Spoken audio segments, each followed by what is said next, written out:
আজকে আমাদের মধ্যে আছেন স্পেশাল এডুকেটর, সর্বশিক্ষা মিশনের স্পেশাল এডুকেটর শিক্ষক। একদিকে আছে সাগর খান নদিয়া জেলা থেকে, অন্যদিকে আছেন পশ্চিম মেদিনীপুর থেকে অনুপ কুমার মণ্ডল। এই দুজনই আজকে নমস্কার। আমাদের অধিকার ইউটিউব চ্যানেলে আপনাদের স্বাগত জানাই আপনাদের দুজনকে।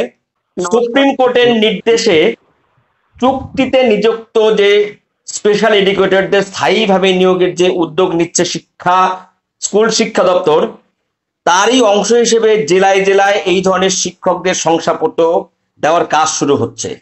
এই শিক্ষকদের আরসিআই অনুযায়ী যোগ্যতা, উচ্চ মাধ্যমিক শংসাপত্র, বয়সের প্রমাণপত্র এবং আরসিআই রেজিস্ট্রেশনের মতো আবশ্যিক তথ্যগুলো যাচাই করে 30শে জুলাইয়ের মধ্যে এই প্রাথমিক শংসাপত্র সরকারের তরফে তাদের দেওয়া হবে। এরপর শুরু হবে তাদের স্ক্রিনিং। শিক্ষা দপ্তরের প্রধান সচিব, state commissioner for performance with disability এবং আরসিআই এর একজন মনোনীত সদস্য নিয়ে একটি স্ক্রিনিং কমিটি গঠন করা হয়েছে।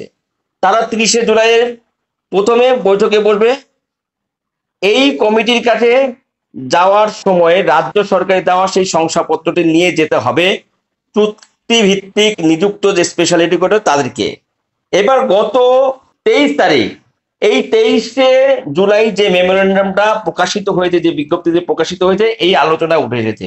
এই আলোচনার বিষয়ে সাগরবাবু, আপনারা কতটা ওয়াকিবহল, এই বিষয়টা কতটা আন্তরিকভাবে দেখছেন? রাজ্য সরকার কি সঠিক পদক্ষেপ নিচ্ছে, নাকি আপনাদেরকে ভালোর জায়গায় নিয়ে যাওয়ার চেষ্টা করছে, নাকি কোনো বিপদে ফেলার চেষ্টা করছে? কি বলবেন এই বিষয়ে আপনি?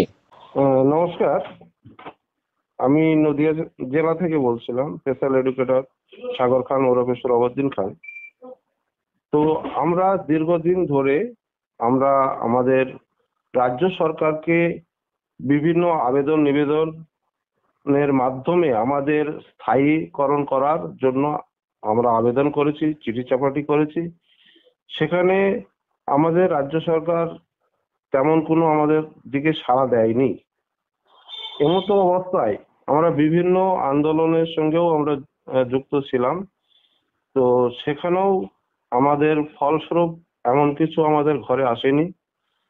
তো সেইখান থেকে আমরা চেষ্টা করেছি যে আমাদের এই ন্যায্য দাবি আদায় করতে হলে আমাদের কোর্টের দ্বারস্থ হতে হবে।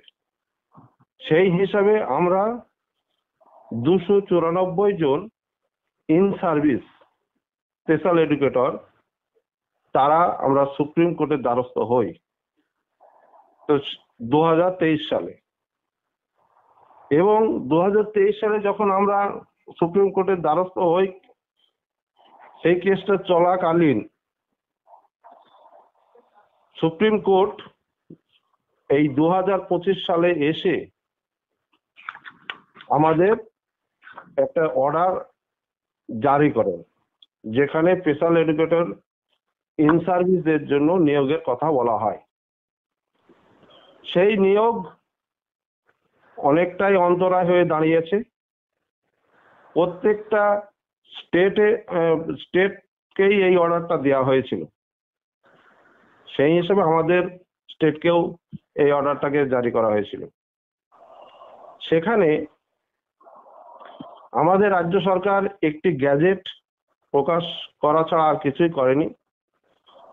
এমতো অবস্থায় আমরা আবার উকিল বাবুর সঙ্গে পরামর্শ করে সেখানে আমরা আবার আমাদের যে দাবি দেওয়া, সেই দাবি দেওয়ার কথা আমরা উকিল বাবুর কাছে তুলে ধরি, এবং উকিল বাবু তার টিম নিয়ে সুপ্রিম কোর্টে জজ সাহেবের কাছে তুলে ধরেন। গত 15 তারিখ, 15ই জুলাই 2025, সেই 2025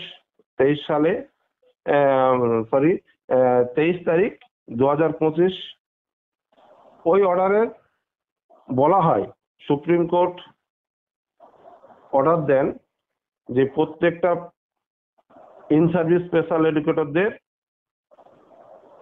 পেপার ভেরিফিকেশনের মাধ্যমে তাদের নিয়োগ প্রক্রিয়া সম্পন্ন করতে হবে, এবং কোন কোন স্টেট কতটা কি করেছে তার খতিয়ানটা কোর্টের কাছে জমা দিতে হবে, আদালতের কাছে। তো সেখানে এই পর্যন্ত হয়ে আছে। এমতো অবস্থায় এর আগে একটা অর্ডার দেওয়া হয়েছিল, সেই অর্ডারে বলা হয় যে 12 সপ্তাহের মধ্যে সমস্ত প্রক্রিয়া সম্পূর্ণ করতে হবে, কিন্তু 12 সপ্তাহ পার হয়ে যাওয়ার পরেও কোর্টের সেই অর্ডারটা রাজ্য সরকার মান্যতা দেয়নি। তারপরেই আবার আমরা কোর্টের যখন দ্বারস্থ হয় তখন কোর্ট আবার অর্ডার দেয় যে কি কি এই 12 সপ্তাহের মধ্যে করা হয়েছে তার খতিয়ান চেয়ে পাঠায় রাজ্য সরকারের কাছে। রাজ্য সরকার এই আগামী 29 তারিখে আমাদের 29 তারিখে আবার হিয়ারিং আছে। সেই হিয়ারিং এ রাজ্য সরকার কতটা কি করেছে না করেছে তার খতিয়ানটা জমা দেবে। যদি সদর্থক কিছু জমা দিতে না পারেন তাহলে প্রিন্সিপাল সেক্রেটারিকে সশরীরে আদালতে উপস্থিত হওয়ার জন্য নির্দেশ দেওয়া হয়েছে। সেই কারণেই সরকার এক পা পিছিয়ে গিয়ে গত 21 জুলাই 2025 তারিখে একটি অর্ডার করে 3 জনের কমিটি গঠন করা হয়। এই 3 জনের কমিটি গঠন করার পরে গত 23 তারিখ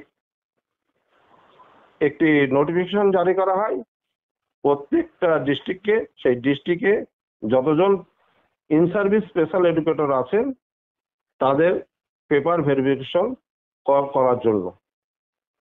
এই পর্যন্ত হয়ে আছে এবং আরো কিছু তথ্য আমাদের কাছে তুলে ধরবেন আমাদের অনুপ কুমার মণ্ডল। তাকে কিছু বলার জন্য আমি অনুরোধ করছি। হ্যাঁ, নমস্কার। আমি অনুপ কুমার মণ্ডল বলছি, পশ্চিম মেদিনীপুর জেলা কর্মরত স্পেশাল এডুকেটর। বর্তমান আজকে রাজ্য সরকার যে জায়গায় পৌঁছেছে, এটা রাজ্য সরকার তার স্ব ইচ্ছায় আমাদেরকে এই জায়গাটা তৈরি করে দেননি। আজকের কোর্টের কাছে আমরা দ্বারস্থ হয়েছিলাম বলে কোর্টের চাপের কাছে সরকার পিছুপা হয়েছে। তবুও আমরা আশা করব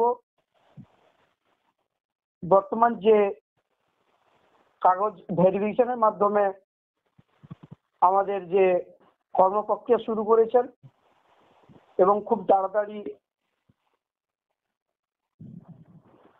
এই ভেরিফিকেশন কমপ্লিট করে ওনাদের যে 30 জুলাই কমিটির মিটিং আছে, সেই মিটিং এ আশা করি খুব তাড়াতাড়ি আমাদের নিয়োগ প্রক্রিয়া শুরু করবেন এবং আমাদের এই সরকার আমাদের রাজ্যের এই স্পেশাল এডুকেটরদের মুখে খুব তাড়াতাড়ি হাসি ফোটাবে এই আশা, এই আকাঙ্ক্ষা রাখি। এবং আমাদের এই যারা কর্মরত স্পেশাল এডুকেটর আছে, নিয়োগ প্রক্রিয়া সম্পন্ন হলে আশা করি ফ্রেশার যে সমস্ত আমাদের ভাইয়েরা আছেন ওনাদেরও খুব তাড়াতাড়ি এই নিয়োগ প্রক্রিয়া শুরু করবেন। তবে বর্তমান সরকার উনি খুব স্পেশাল এডুকেটরদের নিয়ে চিন্তিত আছেন, খুব তাড়াতাড়ি নিয়োগ করার জন্য ওনারা আগ্রহী।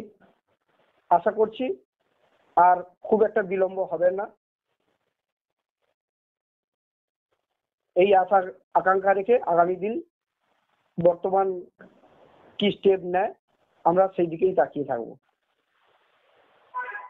তারপর সব বলুন, আপনার কি আবারও কি রাস্তার আন্দোলনে থাকতে চাইছেন? এই যে আপনারা যে মামলা করেছেন, উকিল বাবুর সঙ্গে যোগাযোগ করেছেন, সুপ্রিম কোর্ট, হাইকোর্ট সব দিকেই হচ্ছে, সঙ্গে সঙ্গে রাস্তার লড়াই কি আপনাদের থাকবে?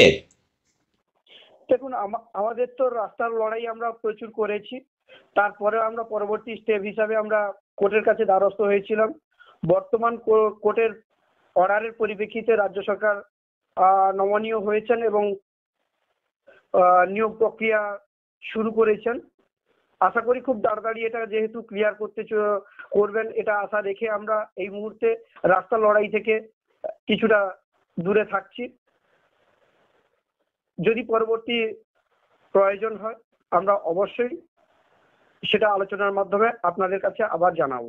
অশেষ ধন্যবাদ আপনাদেরকে, সাগর খান এবং অনুপ কুমার মণ্ডল, আপনাদের দুজনকেই। আপনাদের যে এই শিক্ষার যে অবস্থান, না পাওয়ার যে যন্ত্রণা, এই যন্ত্রণার কথা পশ্চিমবঙ্গের যত বঞ্চিত শিক্ষক শিক্ষিকা আছে সকলের কাছে এই বার্তা আমরা পৌঁছে দিতে চেষ্টা করব আমাদের অধিকার ইউটিউব চ্যানেলের মাধ্যম দিয়ে, এবং আপনারা আপনাদের যে ন্যায্য অধিকার, সেই অধিকার যাতে দ্রুত আদায় করতে পারেন, এইটুক কামনা রেখে আজকে আলোচনা শেষ করছি। ধন্যবাদ আপনাদের দুজনকেই। ধন্যবাদ। ধন্যবাদ।